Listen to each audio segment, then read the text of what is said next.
Hi friends, ഇന്ന് നമ്മൾ ഉണ്ടാക്കാൻ പോകുന്നത് ഒരു മുറുക്കാണ് കേട്ടോ. അതായത് ഒരു മസാല മുറുക്ക്. അതിനായിട്ട് നമ്മൾ പച്ചമുളക് എടുത്തിട്ടുണ്ട്, കറിവേപ്പില എടുത്തിട്ടുണ്ട്, പുതിനയില എടുത്തിട്ടുണ്ട്, മല്ലിയിലയൊക്കെ എടുത്തിട്ടുണ്ട്. ഇതെല്ലാം കൂടെ ചേർത്ത് നന്നായിട്ടൊന്ന് അരച്ചെടുക്കാം.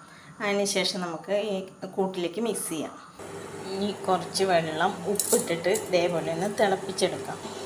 തിളച്ചുകൊണ്ടിരിക്കുന്ന വെള്ളത്തിലേക്ക് നമ്മൾ 1 കപ്പ് അരിപ്പൊടി ചേർത്ത് കൊടുക്കാം. നന്നായി ഒന്ന് ഇളക്കിയെടുക്കാം കേട്ടോ.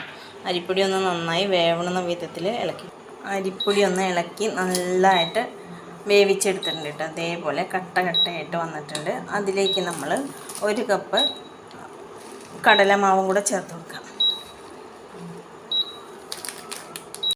ഈ കടലമാവിൻ്റെ കൂടെ നമ്മൾ അരച്ച് വെച്ചിട്ടുള്ള മസാല ഇത് ഒന്ന് ചേർത്ത് കൊടുക്കാം. മാവൊക്കെ കുഴച്ച് ഇതേപോലെ നല്ല മയപ്പെടുത്തിയെടുത്തിട്ടുണ്ട്. ശകലം എണ്ണയൊക്കെ ഒഴിച്ചിട്ടാണ് നമ്മൾ മാവ് കുഴച്ചെടുത്തുള്ളത്. അതിനി നമ്മൾ സേവനാഴിയിൽ ഇതേപോലെ മുറുക്കിൻ്റെ അച്ചിൽ ഒന്നിട്ട് പീച്ചെടുക്കും കേട്ടോ.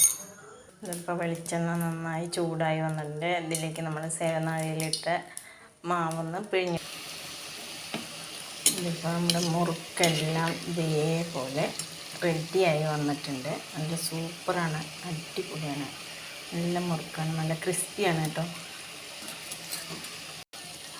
അടുത്ത സെറ്റ് മുറുക്കുകളും ഇതേപോലെ ആയി വന്നിട്ടുണ്ട്. നന്നായി ഒന്ന് ക്രിസ്പിനെസ്സായി വന്നിട്ടുണ്ട്.